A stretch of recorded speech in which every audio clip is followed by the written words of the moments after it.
नमस्कार, मैं हूं अंकित चौहान और आप देख रहे हैं अभी तक। हम लेकर आए हैं आज आपके लिए कुछ खास। सहारनपुर में हुई पत्रकार की हत्या के बाद मुरादाबाद में पत्रकारों ने काली पट्टी बांधकर विरोध प्रदर्शन किया और आरोपियों को गिरफ्तारी की मांग की है। शाहजहांपुर में पत्रकार जोगेंद्र सिंह की पुलिस द्वारा हत्या किए जाने के विरोध में पत्रकारों और सामाजिक संगठनों में रोष है। मुरादाबाद में भी पत्रकारों ने काली पट्टी बांधकर शासन प्रशासन का विरोध किया और पत्रकारों ने मिलकर कमिश्नर कार्यालय से एक जुलूस निकाला। कलेक्ट्रेट पहुंचकर पत्रकारों ने शासन प्रशासन के विरोध में नारे लगाए। पत्रकारों ने जिला अधिकारी को मुख्यमंत्री के नाम ज्ञापन सौंपा। ज्ञापन में मांग करते हुए कहा गया कि मृतक के परिवार को 50 लाख का मुआवजा दिलाया जाए। मृतक की पत्नी को सरकारी नौकरी तत्काल प्रभाव से दिलाई जाए। प्रदेश भर में मीडियाकर्मी की सुरक्षा के विशेष इंतजाम किए जाएं। जोगिंदर सिंह हत्याकांड में दोषी जनप्रतिनिधि और पुलिसकर्मियों के खिलाफ मुकदमा दर्ज करके उन्हें जेल भेजा जाए और बर्खास्त किया जाए। हत्याकांड की सीबीआई जांच कराई जाए। दोषी जनप्रतिनिधि और पुलिसकर्मियों को फांसी दी जाए। पत्रकारों ने मांग की है कि 15 दिन के भीतर पत्रकार संगठन की मांगों को पूरा किया जाए, वरना पत्रकार संगठन उग्र होकर आंदोलन करेगा।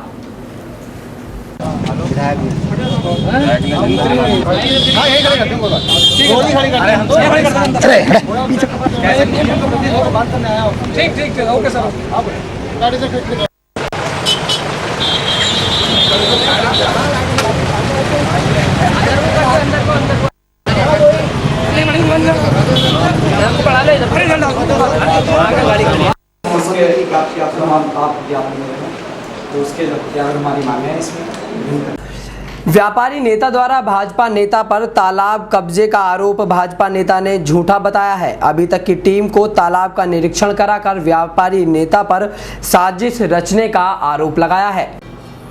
भारतीय जनता पार्टी के महानगर अध्यक्ष रितेश गुप्ता पर कुछ दिन पहले व्यापारी नेता दीपक अग्रवाल ने कोचाबली में ग्राम समाज की जमीन पर बने तालाब पर कब्जा करने का आरोप लगाया था, जिसके बाद रितेश गुप्ता ने अपने आरोपों को नकारते हुए तालाब और अपनी भूमि का मुआयना अभी तक की टीम को कराया और भूमि की नपाई भी कराई, जिसके बाद ये तथ्य साफ हो गया है कि महानगर अध्यक्ष रितेश गुप्ता पर लगा हुआ आरोप सरासर गलत है।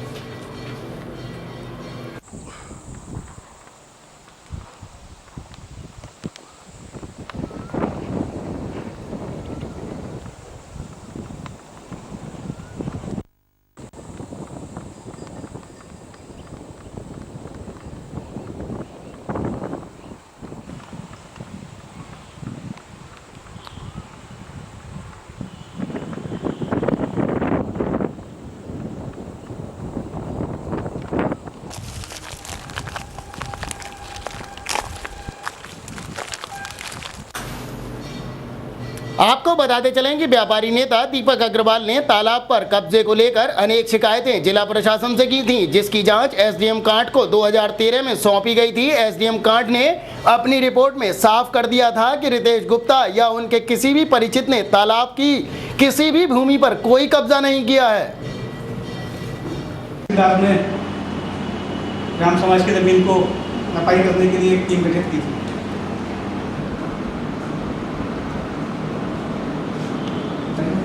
कि मौके पे कोई भी कब्जा रितेश गुप्ता या उनके परिवार के द्वारा नहीं किया गया है और ग्राम प्रधान को निर्देशित किया था, जिसमें पटवारी ने स्पष्ट रूप से लिखा है कि कोई भी कब्जा कायदा संख्या 29 के कृषक का नहीं पाया गया। ग्राम समाज की ज़मीन को पायलट से कवर करने पर जो खर्चा आया था मनरेगा का, उसका बिल है ये। उधर रितेश गुप्ता ने बताया कि दीपक अग्रवाल ने पहले भी कई बार उनके खिलाफ साजिश का षड्यंत्र रचा है, जिसमें हर बार वो विफल रहे हैं। एसएमएस प्रकरण के बाद बीजेपी ने दीपक अग्रवाल को बाहर का रास्ता दिखा दिया था। उसके बाद दीपक अग्रवाल ने उनकी छवि को खराब करने के लिए तालाब कब्जे की झूठी साजिश रची ताकि उनके राजनीतिक भविष्य को चोट लग सके। उन्होंने बताया कि दीपक अग्रवाल ने ग्राम प्रधान एहसान अली के नाम से शिकायत प्रशासन से की थी। इस बात का जब ग्राम प्रधान एहसान अली को पता चला तो प्रधान ने दीपक अग्रवाल के खिलाफ एसएसपी मुरादाबाद से शिकायत करके धारा 420 के तहत मुकदमा दर्ज कराने की मांग की थी। रामवीर के असली हस्ताक्षर एसओ छजलेट के पास हैं और एसओ छजलेट इस पर भी जांच कर क्या मामला है जो तालाब को लेकर आज का मामला चल रहा है? मेरे को आज किसी के माध्यम से ज्ञात हुआ कि दीपक अग्रवाल ने अभी तक चैनल के पत्रकार को मिसगाइड करके एक झूठी खबर चलवाई कि मेरे द्वारा या मेरे रिश्तेदारों द्वारा कुचावली में स्थित ज़मीन के पीछे जो तालाब है उस पर कब्जा किया गया है जी। उसी के संबंध में मैंने अभी तक न्यूज़ चैनल वालों से संपर्क किया और उनकी टीम के साथ कुचावली स्थित ज़मीन पे आया और मैंने उनको निरीक्षण कराया कि मेरे द्वारा या मेरे रिश्तेदारों द्वारा कोई भी तालाब पे कब्जा नहीं किया गया है। सन सितंबर 2012 में मेरे परिचितों द्वारा ये ज़मीन खरीदी गई थी और इस ज़मीन के ख़रीदने के बाद ही दीपक अग्रवाल द्वारा अलग अलग नामों से फर्जी शिकायत की गई कि मेरे द्वारा तालाब पर कब्जा किया गया है। जब शिकायत कई बार की गई तो मैं तत्कालीन डीएम श्री संजय कुमार साहब से मिला। उनसे मैंने निवेदन किया कि भाई साहब, मैं चाहता हूं कि तालाब की ज़मीन को कवर कर लिया जाए और मेरी ज़मीन की भी ठेकेबंदी करा दी जाए जी। तो डीएम महोदय के निर्देश पे एसडीएम कांट ने एक टीम का गठन किया।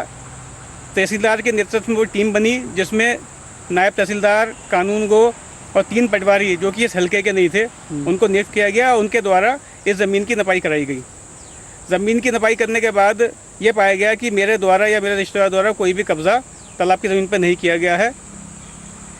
उसके बाद उस टीम ने ग्राम प्रधान एहसान अली जी को निर्देशित किया कि तालाब और जो ग्राम समाज की ज़मीन है उसको मनरेगा के काम के थ्रू उसकी पायलट बना दी जाए। जनवरी 2013 के बाद ग्राम प्रधान एहसान अली ने मौके पर मौजूद तालाब की और ग्राम समाज की ज़मीन को पायलट के थ्रू कवर कर लिया गया। उसके बाद पुनः दीपक अग्रवाल द्वारा समय समय पर फर्जी नामों से शिकायत की गई। एहसान अली जी के नाम से शिकायत की गई तो एहसान अली ने इस पर एसडीएम कांट के सामने बयान दिया कि मेरे द्वारा अब कोई शिकायत नहीं की गई है।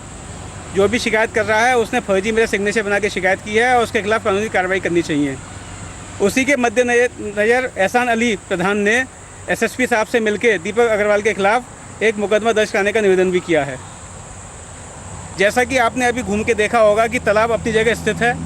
मनरेगा के द्वारा जो पायलट बनाई गई हैं वो अपनी जगह स्थित हैं। मेरे द्वारा या मेरे रिश्तेदार द्वारा कोई भी कब्जा नहीं किया गया है और मेरी ज़मीन की ठेकेबंदी पक्के तारों से हो रही है। अच्छा, क्या कोई ख़ास वजह है जो दीपक अग्रवाल के द्वारा इस तरीके से आप पर आरोप लगाए जा रहे हैं? दीपक अग्रवाल किसी कुंठा से ग्रसित है। इसके द्वारा भाजपा के नेताओं को बदनाम करने के लिए गंदे गंदे एसएमएस भेजे गए थे।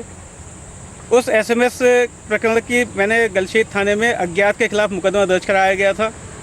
जब वो जांच की गई, उस जांच में पाया गया कि जो एसएमएस थे वो दीपक अग्रवाल द्वारा अपने मोबाइल से किए जा रहे हैं। दीपक अग्रवाल के खिलाफ के दीक्षित जो सीओ थे उन्होंने जांच करी और उसमें उसके खिलाफ उसको केस डायरी सबमिट, उसके खिलाफ चार्जशीट लगा के उसके खिलाफ चार्जशीट लगी उस केस में। तब से उसके बाद भारतीय जनता पार्टी के प्रदेश अध्यक्ष लक्ष्मीकांत वाजपेयी ने दीपक को पार्टी से निकाल दिया। तभी से वो मुझसे खुंदक खाने लगा है। उसने मेयर का टिकट मांगा, मेयर का टिकट नहीं मिला।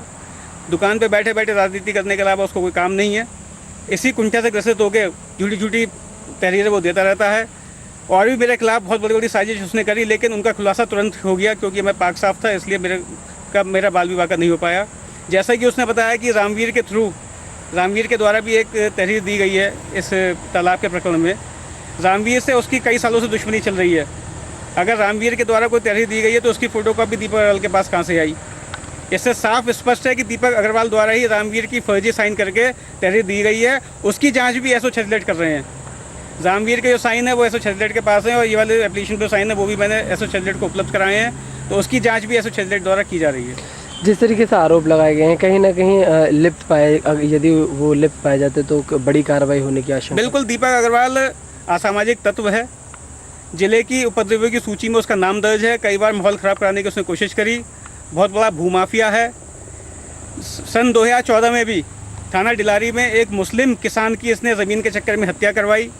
उसके बाद दीपक अग्रवाल ने रामवीर का किडनैप कराया और वो किडनैप उस पर साबित भी हो रहा है क्योंकि जिस मोबाइल के द्वारा रामवीर को महानगर मुरादाबाद में बुलाया गया था वो मोबाइल दीपक अग्रवाल द्वारा खरीदा गया था। इसका बयान 164 का बयान कोर्ट में दीपक अग्रवाल के सर्वेंट ने और जिस दुकानदार से मोबाइल दीपक अग्रवाल ने खरीदा था उसने ये बयान 164 में दिया है। दीपक अग्रवाल आपराधिक प्रवृत्ति का आदमी है, इसका लिए कानूनी कार्रवाई होना बहुत आवश्यक है। आपको बताते चले कि दीपक अग्रवाल ने पहले एसएमएस प्रकरण के सहारे बीजेपी के अनेक नेताओं के खिलाफ षड्यंत्र रचा है। दाल नहीं गली तो एक युक्ति का सहारा लेकर रितेश गुप्ता के चरित्र पर आरोप लगाए। अब तालाब प्रकरण को उठाकर रितेश के खिलाफ मोर्चा खोल रखा हुआ है। तालाब प्रकरण में इन दोनों के बीच पूर्व ग्राम प्रधान कोचावली रामवीर सिंह का नाम भी सुर्खियों में है। रामवीर सिंह का अपहरण कुछ दिन पहले किया गया था, लेकिन आज तक रामवीर सिंह का कोई भी अता पता नहीं है। रामवीर के अपहरण के बाद परिजनों ने दीपक अग्रवाल के खिलाफ पुलिस से शिकायत की। पुलिस तफ्तीश में कुछ हद तक साफ हो ही चुका है कि अपहरण व्यापारी नेता द्वारा ही कराया गया होगा, लेकिन रसूख के कारण व्यापारी नेता पुलिस के चंगुल से अभी तक दूर हैं। महानगर में चल रहे अनियंत्रित ई रिक्शाओं के विरोध में अखिल भारत हिंदू महासभा के कार्यकर्ताओं ने कलेक्ट्रेट पर प्रदर्शन किया और जिलाधिकारी को एक ज्ञापन सौंपा है। अखिल भारत हिंदू महासभा के प्रदेश कार्यकारिणी अध्यक्ष प्रांशु जोशी के नेतृत्व में अनेक कार्यकर्ताओं ने महानगर में चल रहे अनियंत्रित ई रिक्शाओं के खिलाफ प्रदर्शन करके जमकर नारेबाजी की और एक ज्ञापन जिलाधिकारी को प्रेषित किया। ज्ञापन में मांग की गई है कि महानगर में बैटरी से संचालित ई रिक्शा यातायात के नियमों का खुलेआम उल्लंघन कर रहे हैं। अनेक ई रिक्शा ऐसे हैं जिनमें ना तो हॉर्न है और ना ही लाइटें। रात्रि में इन पर सफर करना जीवन को दांव पर लगाने के बराबर है। महानगर में जल्दी ही ई रिक्शाओं पर रोक नहीं लगाई गई तो संगठन उग्र आंदोलन करने के लिए मजबूर होगा। हिंदू एकता जिंदाबाद, जिंदाबाद, जिंदाबाद। हिंदू एकता जिंदाबाद, जिंदाबाद। हिंदू एकता जिंदाबाद, जिंदाबाद।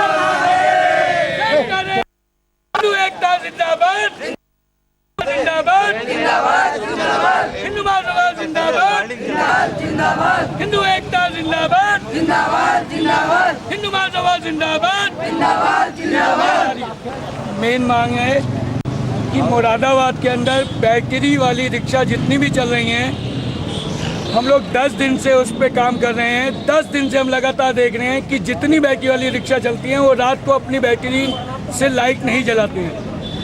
उसके कारण दिल्ली रोड पे 13 से 14 एक्सीडेंट रात को हुए हैं। कल भी एक एक्सीडेंट हुआ जिसे हमने उठा के साई में भर्ती करवाया, लेकिन अक्सर ये काम हो रहा है, प्रशासन नहीं सुन रहा है। इसके लिए हम आज डीएम साहब को ज्ञापन दे रहे हैं कि जो बैटरी वाली रिक्शा अगर रात में लाइट नहीं जला रही है तो आज तो हिंदू महासभा एक ज्ञापन दे रही है, अगर इस पर कोई कार्य नहीं हुआ 4 दिन के अंदर अंदर तो 5वें दिन में हिंदू महासभा ज्ञापन कोई नहीं देगी।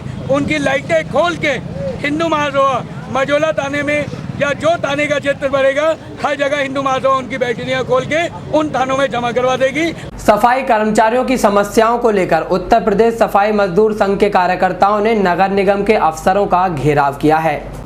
उत्तर प्रदेश राज्य सफाई मजदूर संघ ने नगर निगम अफसरों का घेराव किया और अपनी मांगों के संबंध में एक ज्ञापन नगर आयुक्त को सौंपा, जिसमें कहा गया है कि शासनादेश के अनुसार प्रत्येक माह 1 तारीख से 7 तारीख तक समस्त कर्मचारियों के वेतन का वितरण किया जाना चाहिए, लेकिन नगर निगम मुरादाबाद में पिछले 4 महीने से कर्मचारियों का वेतन 24 तारीख और 28 तारीख को दिया जा रहा है, जिससे कर्मचारियों में रोष व्याप्त है। तो वहीं मृतक आश्रित स्थायी ठेका धारा 70 के कर्मचारी स्थान पर परिवार में आश्रित को अभी तक कोई भी नियुक्ति नहीं दी गई है। शीघ्र ही नियुक्ति करने के आदेश भी पारित किए जाएं। इसके अलावा गत वर्षों की भांति नालों की सफाई ठेकेदारों द्वारा एवं ठेके पर सफाई कर्मचारियों को रख करके हर वर्ष कराई जा रही है।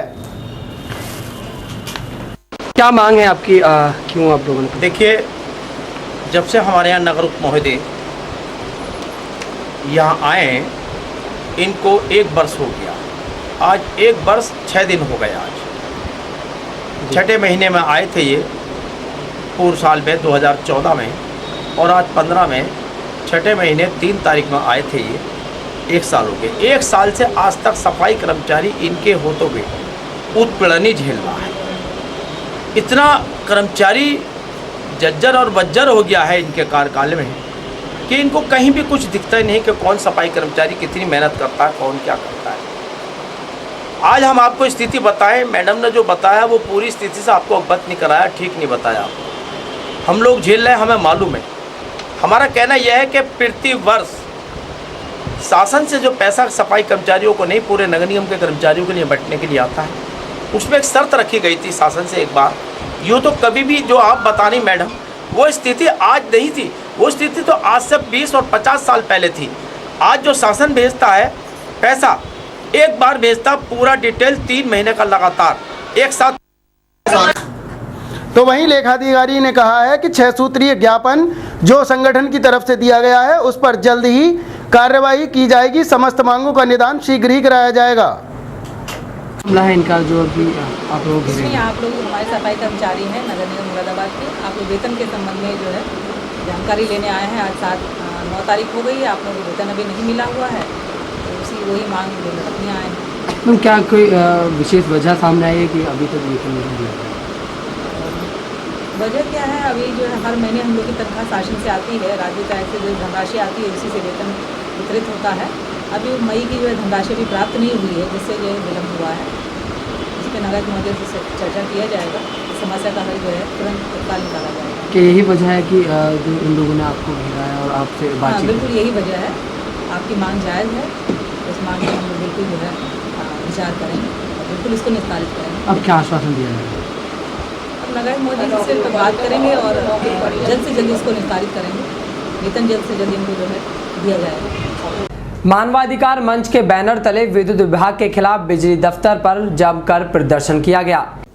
मानवाधिकार मंच के कार्यकर्ताओं द्वारा रामगंगा बिहार फेज 2 आस्था कॉलोनी के अंदर विभाग द्वारा लगाए गए ट्रांसफार्मर पर क्षेत्रीय लोड अधिक होने से प्रत्येक दिन होने वाली समस्याओं के संबंध में अभियंता विद्युत वितरण नगरीय खंड मुरादाबाद को एक प्रार्थना पत्र दिया गया और प्रार्थना पत्र में कहा गया कि स्थानीय ट्रांसफार्मर से उपभोक्ताओं को होने वाली समस्याओं और ट्रांसफार्मर पर अधिक लोड होने की वजह से आए दिन अनेक प्रकार की फॉल्ट होने से उपभोक्ताओं को परेशानियों का सामना करना पड़ रहा है, जिसके संबंध में विभाग के जेई एसडीओ को अनेकों बार निवेदन किया गया, लेकिन जब तक इस क्षेत्र में एक और ट्रांसफार्मर रखकर इसका लोड नहीं बांटा जाएगा तब तक इस समस्या का निदान नहीं हो पाएगा।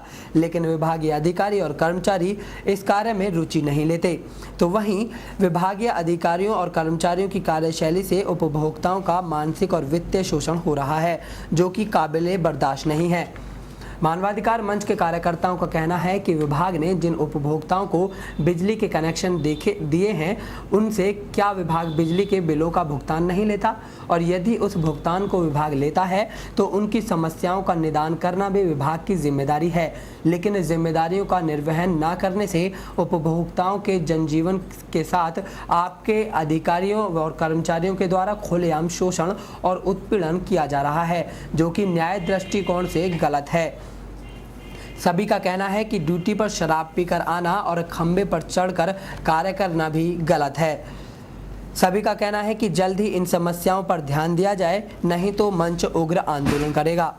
रामगंगा बिहार फेज 2 की बिजली विभाग से संबंधित समस्याओं को लेकर आज हम एक प्रतिनिधिमंडल श्री ए के जैन साहब से मिला और उनको अपनी समस्याओं के बारे में अवगत कराया। सर्वप्रथम वहाँ की शिकायत यह है कि TDI सिटी की कि वहाँ पर लाइन नंबर ना होने की वजह से उपभोक्ता अपनी शिकायत वहाँ दर्ज नहीं करा पाते। दूसरी बात, जो जेई हैं, मौजूदा जेई हैं या पूर्व के जेई थे, ये लोग यदि इनके फ़ोन नंबर पे हम कोई भी समस्या अवंटी अपनी बताता है तो उनकी फ़ोन ही नहीं उठाते, जिससे कि समस्या का समाधान हो। उसके अलावा जब इस प्रकार की टिपिंग होती है तो अवंटियों के परिवार के अंदर लगे हुए उपकरण फूकने का डर रहता है। किसी का कभी AC फूक जाता है, किसी का किसी दिन फ्रिज फूक जाता है, किसी का ये होता है। तो विभाग की लापरवाही की वजह से होने वाली समस्याओं की जिम्मेदारी इनकी है, लेकिन ये अधिकारी उस ओर ध्यान। RR के स्कूल में इंटरेक्ट क्लब द्वारा वार्षिक गतिविधियों में अव्वल रहे छात्र छात्राओं को सम्मानित किया गया। RR के स्कूल में पुरस्कार वितरण का आयोजन किया गया। RR के स्कूल में RR के इंटरेक्ट क्लब द्वारा वार्षिक गतिविधियों में अव्वल रहे छात्रों को पुरस्कार वितरण किया गया। इस अवसर पर विद्यालय के भूतपूर्व और वर्तमान सभी इंटरेक्टर्स उपस्थित थे। कार्यक्रम का शुभारंभ प्रधानाचार्य वंदना छाबड़ा द्वारा सरस्वती माता की प्रतिमा पर माल्यार्पण और दीप प्रज्वलन कर किया गया। इस अवसर पर छात्रों द्वारा अनेक रंगारंग कार्यक्रम प्रस्तुत किए गए। कार्यक्रम में 4 चांद लगा दिए गए। बच्चों ने मंत्रमुग्ध कर देने वाली अनेक प्रस्तुतियां देकर दर्शकों का मन मोह लिया। इस कार्यक्रम में किसी ने 7 सुरों का गीत गाकर सबका मन मोहा, तो किसी ने सुंदर नृत्य दिखाकर, किसी ने गिटार पर मधुर धुन बजाई, तो किसी ने सुंदर और हसीन के फव्वारे छोड़कर सबका मनोरंजन किया। भूतपूर्व इंस्ट्रक्टर्स ने जमकर अपनी प्रस्तुतियां दी। अंत में प्रधानाचार्य द्वारा छात्रों को सर्टिफिकेट, मेडल और ट्रॉफी पुरस्कार के रूप में दी गई, जिसमें विभिन्न खेल प्रतियोगिताओं में अव्वल रहे छात्र छात्राओं को ट्रॉफी व मेडल प्रदान किए गए। क्रिकेट में कक्षा 9 के शेखर चौधरी और चित्रांशु तथा कक्षा 10 के ब्रजेश और रोहन शर्मा को मैन ऑफ द मैच की ट्रॉफी दी गई। इस प्रकार अनेक प्रतिभागियों में विजयी रहे छात्रों को ट्रॉफी प्रदान कर उनका उत्साहवर्धन भी किया गया। कार्यक्रम में इंटरैक्ट क्लब के अध्यक्ष शिवम त्यागी और सचिव रोनित मौजूद रहे। प्रधानाचार्य वंदना छाबड़ा ने सभी विजयी छात्र छात्राओं को उनकी सफलता पर बधाई दी और उनके उज्जवल भविष्य की कामना की। कार्यक्रम का आयोजन इंटरैक्ट क्लब की टीचर इंचार्ज रोहित भटनागर ने किया और संचालन रजत शर्मा और शिवाय ने किया।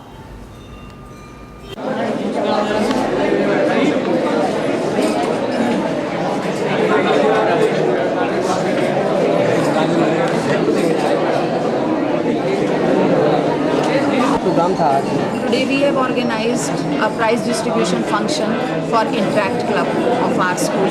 From 9 to 12th standard, the students are members of Interact Club, and this is the annual prize distribution ceremony.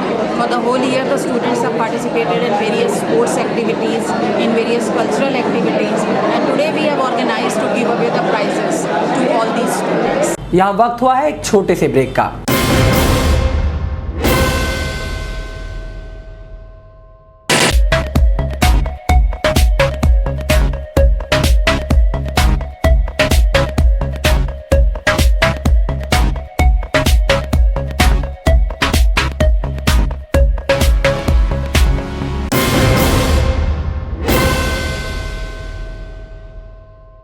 Break के बाद आप सभी का अभी तक में स्वागत है।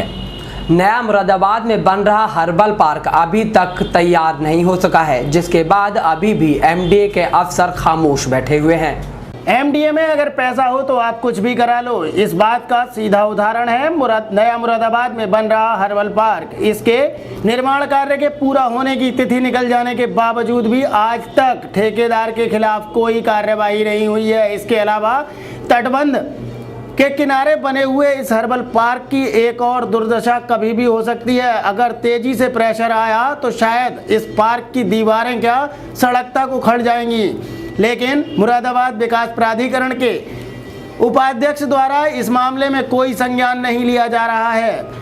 ब्लैकलिस्ट होने के बावजूद भी उस ठेकेदार को ठेका दिया गया।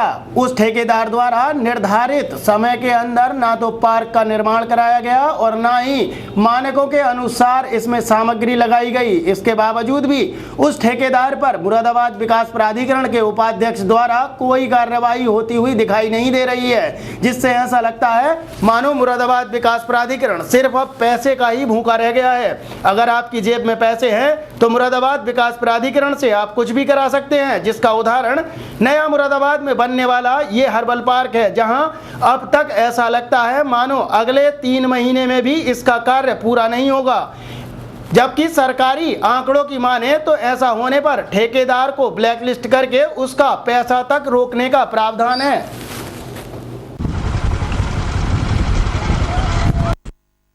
एमडीए का हर्बल पार्क चर्चा का विषय बना हुआ है। अभी कुछ दिन पूर्व एमडीए वीसी ने यहाँ का सर्वे किया था, जिसमें मानक द्वारा काम न किए जाने की शिकायत भी आई थी।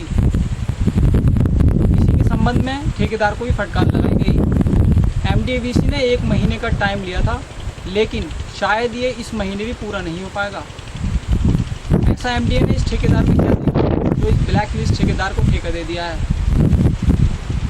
ये तो आगे समाजवादी पार्टी महानगर इकाई की एक बैठक नवाबपुरा में संपन्न हुई। बैठक में सपा सरकार को सबसे ज्यादा नौकरी देने वाली सरकार बताया गया। समाजवादी पार्टी की सरकार में शिक्षित बेरोजगारों को मिल रही हैं नौकरियों की सौगात। हर विभाग में निकल रही बम्पर नौकरियां, चाहे वो शिक्षा के क्षेत्र में हो या लेखपाल, विद्युत विभाग, सहकारी विभाग, ग्राम विकास विभाग, पशुपालन विभाग, पुलिस विभाग में हर विभाग में समाजवादी पार्टी की सरकार हजारों नौकरियां निकालकर शिक्षित बेरोजगारों का भविष्य उज्जवल कर रही है। युवा वर्ग भारी संख्या में समाजवादी पार्टी की ओर जुड़ रहा है, क्योंकि जो पार्टी कहती है वो कर दिखाती है। जो वादे किए वो पूरे किए जा चुके हैं। भविष्य की ओर लक्ष्य है। उत्तर प्रदेश उत्तम प्रदेश की ओर बढ़ रहा है और सभी वर्गों का भविष्य उज्जवल है। आम जन को रोजी रोटी से जोड़ना है। प्रदेश की जनता खुशहाल होगी तो समाजवादी पार्टी में खुशहाली आएगी। ये विचार बैठक में बोलते हुए राजकुमार सिंह प्रजापति महानगर अध्यक्ष ने व्यक्त किए। की जो मीटिंग रही है, क्या निर्णय लिए गए हैं और क्या तैयारी है?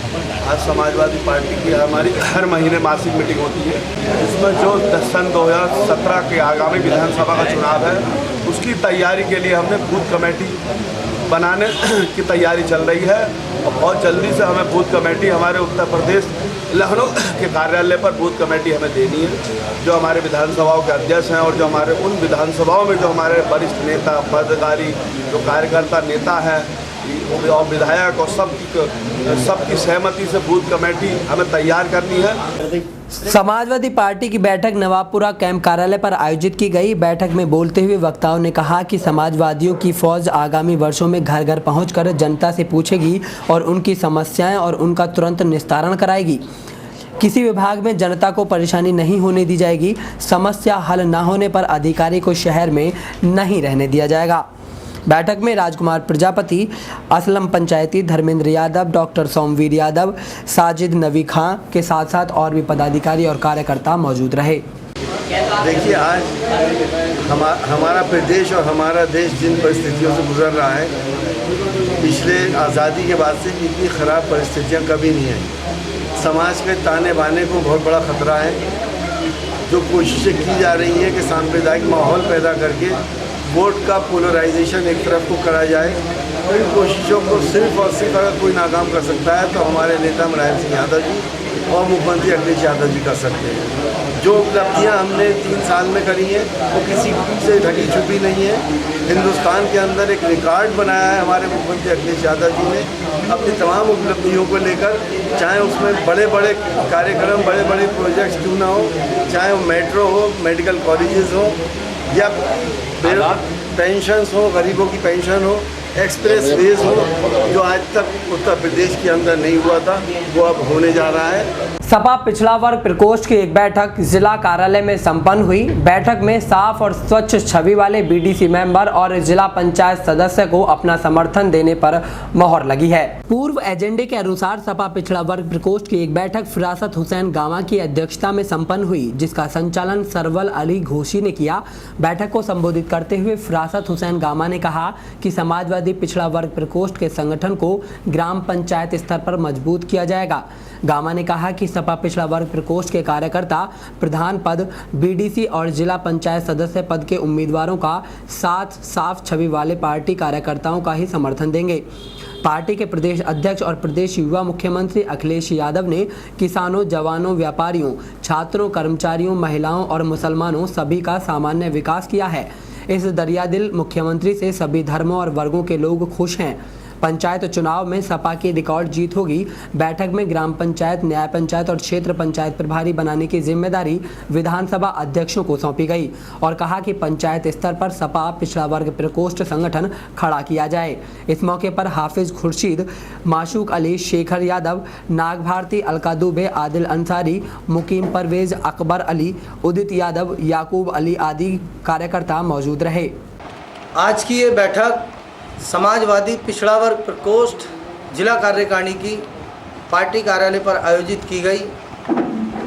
आज की इस बैठक का जो मुख्य एजेंडा है हमारा, वो समाजवादी पिछड़ा वर्ग प्रकोष्ठ को ग्राम पंचायत स्तर पर मजबूत करने का है। होने वाले पंचायत चुनाव में समाजवादी पिछड़ा वर्ग प्रकोष्ठ पूरे जनपद की प्रत्येक ग्राम पंचायत में समाजवादी पिछड़ा वर्ग प्रकोष्ठ का संगठन खड़ा करके पूरे जिले में समाजवादी पार्टी को मजबूत करना चाहता है।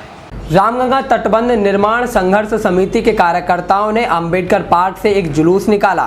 सभी कार्यकर्ताओं ने रामगंगा पर तटबंध बनाने की मांग के लिए एक कमिश्नर को ज्ञापन सौंपा है। रामगंगा तटबंध निर्माण संघर्ष समिति के कार्यकर्ताओं ने अंबेडकर पार्क से एक जुलूस निकाला और कमिश्नर कार्यालय पर पहुंचकर एक ज्ञापन कार्यालय में हस्तगत कराया। ज्ञापन में समिति के कार्यकर्ताओं ने रामगंगा नदी पर चट्टा पुल से वेब सिनेमा तक तटबंध बनाए जाने की मांग की है।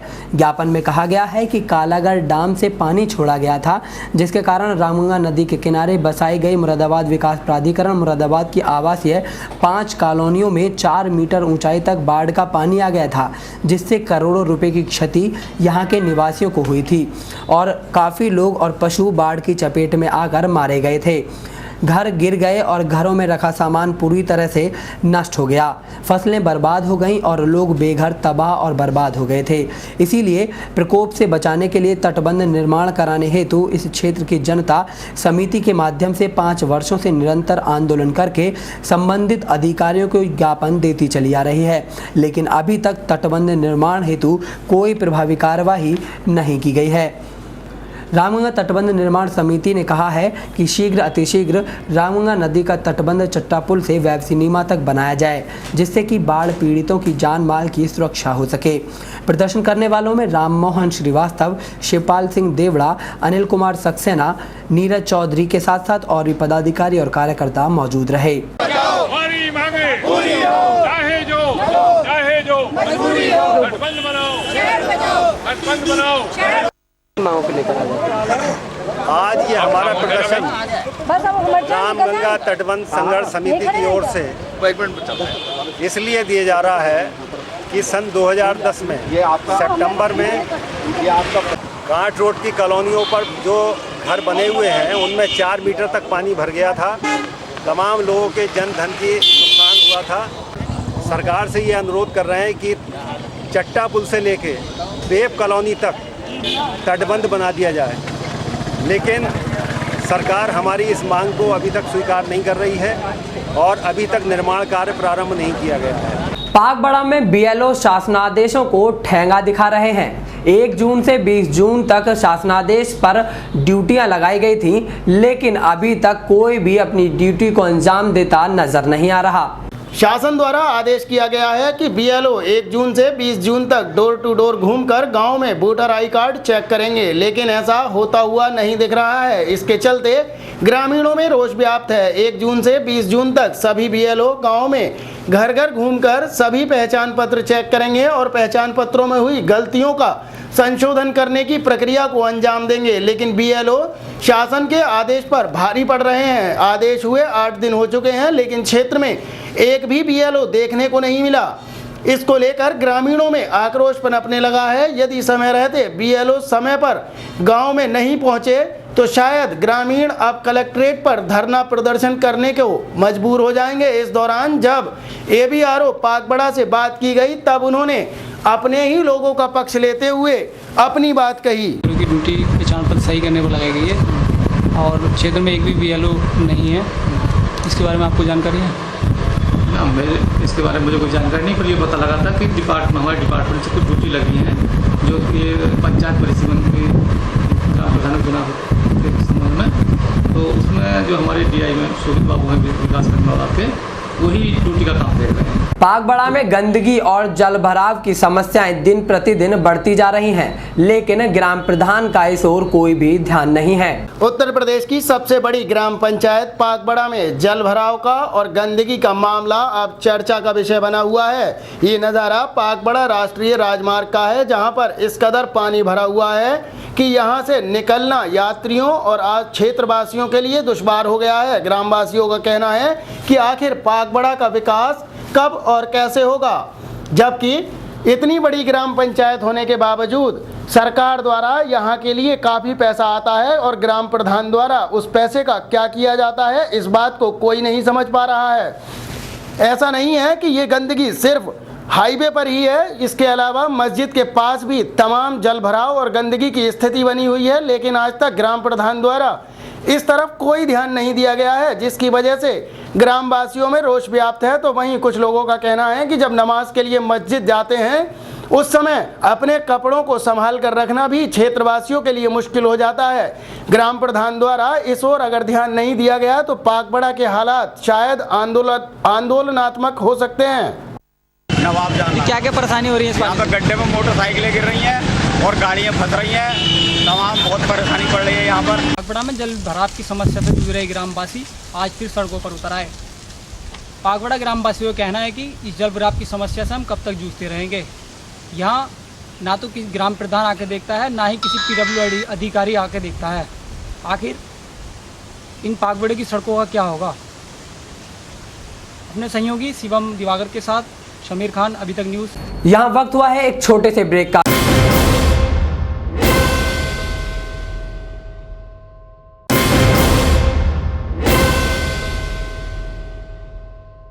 अभी तक में आप सभी का एक बार फिर से स्वागत है। बिलारी सहसपुर में स्वरोजगार योजना की दुकानों की अनुसूचित जाति वित्त एवं विकास निगम की टीम ने जांच की है।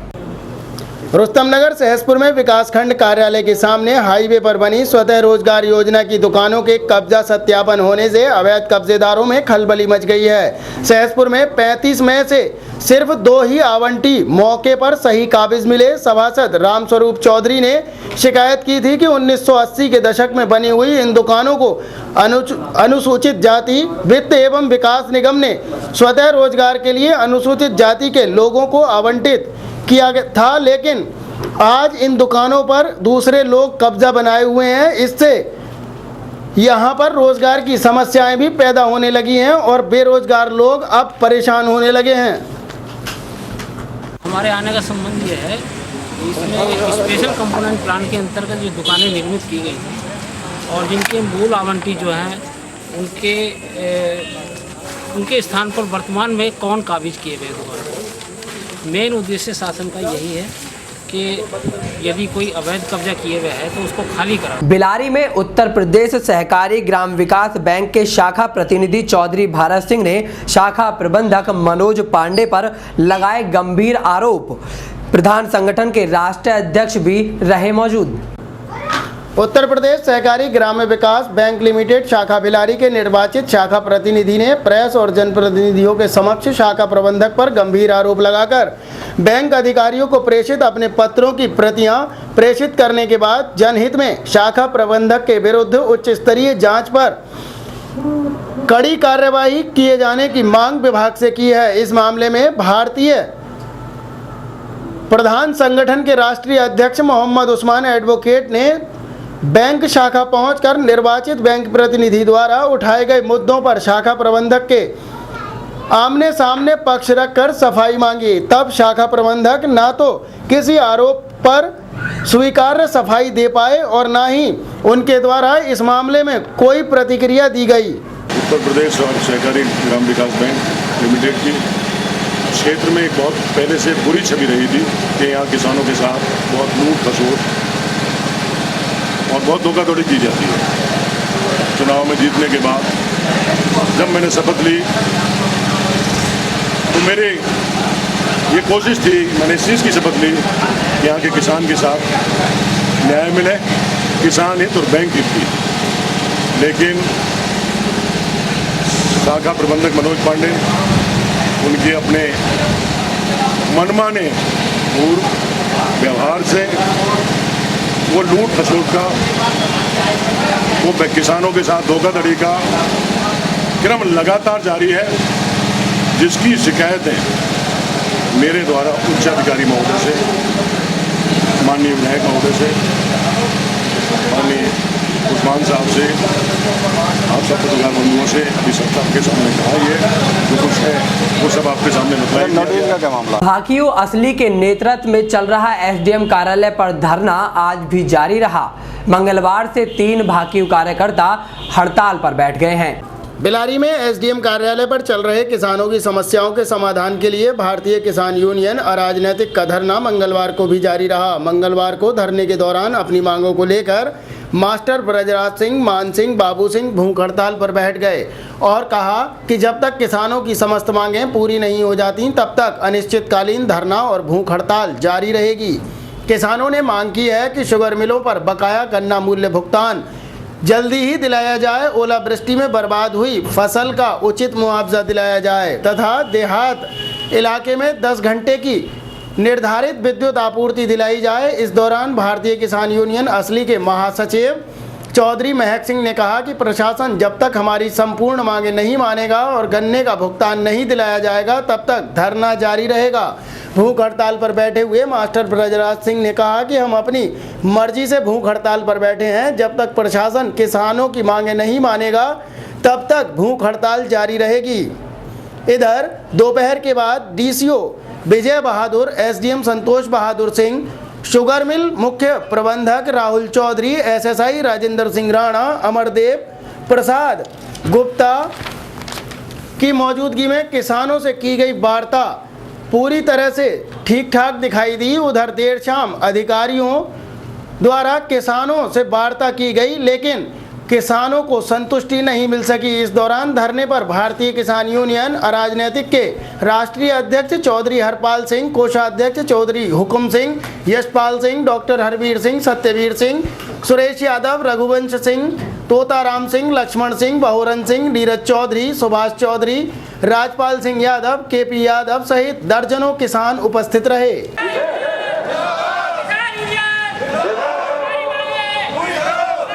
वजह यह है कि हमारे कृषकों का जो फसल गेहूं की नष्ट हो गई थी तो उसका मुआवजा नहीं दिया गया, झूठे वादे किए गए।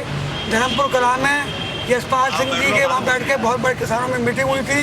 ये तय हुआ था कि चाहे कोई भी स्थिति हो, कोई परिस्थिति हो, हम अपना हक लेंगे, गेहूं का मुआवजा लेंगे। और दूसरी बिजली की बात है, 1-2 घंटे बिजली मुश्किल से आती है और इतने फाल्ट आते हैं और ये फोन उठाते जो कि बिजली विभाग के लोग हैं। और तीसरी चीज़ गन्ने का भुगतान, वो भी कुछ नहीं हो रहा। हमने ये फैसला लिया है चाहे हमारा जीवन रहे ना रहे, लेकिन बिना गेहूं के भुगतान के, बिना चेक के, उसके बिना गन्ने के भुगतान के बिजली के धरना समाप्त नहीं होगा, चाहे जीवन रहे न रहे। हम कहना चाहते हैं बिलारी में कांग्रेस कमेटी के कार्यकर्ताओं के द्वारा एसडीएम को किसानों की समस्याओं से रूबरू कराया गया और एक ज्ञापन प्रेषित किया गया।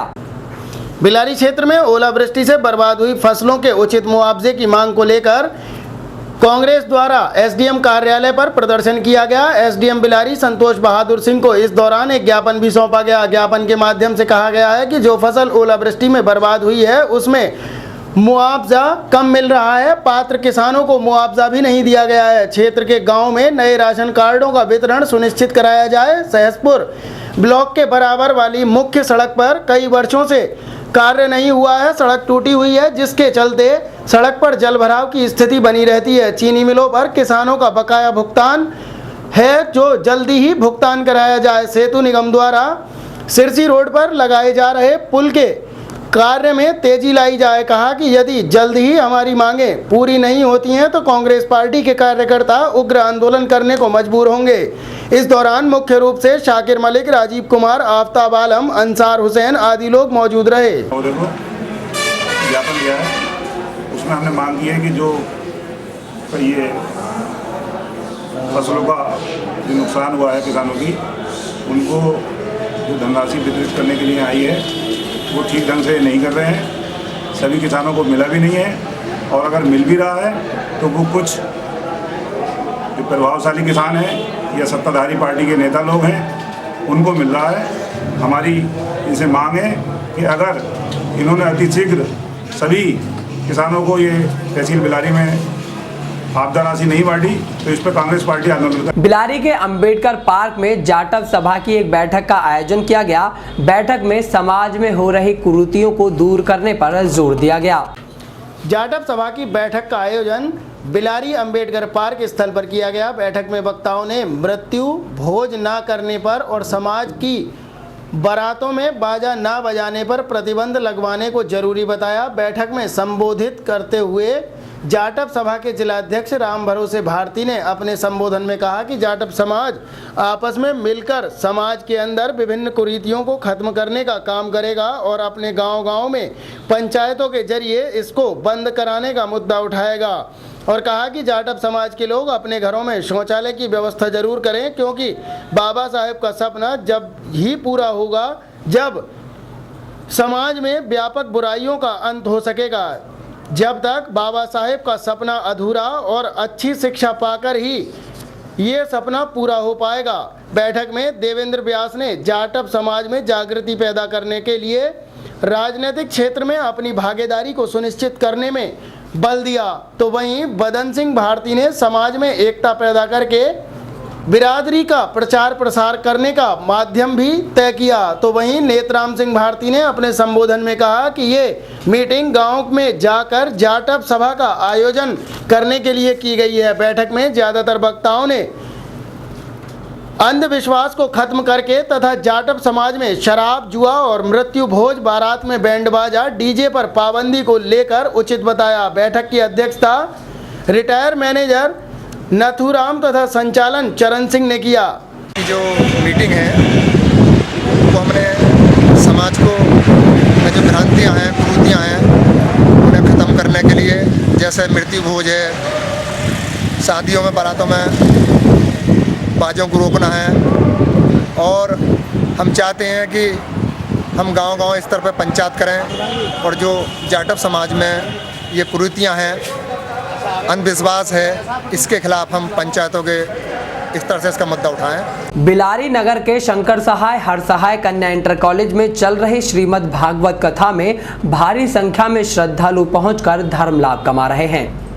बिलारी में चल रही श्रीमद् भागवत कथा की अमृत वर्षा के प्रारंभ में पूज्य व्यास जी ने बताया कि भगवान शिव अपने विवाह के श्रृंगार से समाज को बताना चाहते थे कि सिर पर नाग विराजमान है, जिसका तात्पर्य संसार के समस्त प्राणियों के सिर पर काल रूपी नाग बैठा हुआ है, जो प्रत्येक दिन उसकी आयु को खा रहा है। भगवान सिंह छाल धारण करके समाज को यह संदेश देना चाहते थे कि मनुष्य को गृहस्थ जीवन सिंह की तरह जीना चाहिए। लोगों ने कहा कि विवाह में दूल्हा घोड़े पर बैठता है, परंतु शिव जी नंदी पर बैठे थे, जिसका तात्पर्य नंदी धर्म का प्रतीक है और घोड़ा काम का प्रतीक है। भगवान शिव पूरे शरीर में चिता की राख लपेटे रहते थे, जिसका सीधा संदेश है कि दुनिया के समस्त प्राणियों को एक दिन चिता में ही जल जाना है। आगे पूज्य व्यास जी भगवान कृष्ण के जन्मोत्सव का वर्णन करते हुए कहते हैं कि जब जब धरती पर अधर्म का बोलबाला होता है, तब तब भगवान किसी न किसी रूप में अवतार लेते हैं, जिससे असुरों का नाश होता है और अधर्म पर धर्म की विजय होती है। भगवान चारों दिशाओं के कण कण में विराजमान है। इन्हें प्राप्त करने का मन बनाना चाहिए। सच्चे मन और भक्ति के द्वारा ही भगवान की प्राप्ति हो सकती है। शरीर केवल एक आदि धोती कमर पर बांधे हुए प्रहलाद कुंड में डुबकी लगाकर वो पुजारी उस होली की आग में से निकलता है, उसके शरीर का एक बाल भी नहीं जलता भाई साहब, और ये क्रिया हर साल होती है। सत्य सनातन धर्म की वैसे ही नहीं मनाई जाती है हर साल। सबका बेटा है, हिरण्याक्ष को मारा जा चुका था पहले ही। हिरण्यकश्यप ने तप करके ब्रह्मा जी से वरदान प्राप्त किए, पूरी दुनिया को जीत लिया।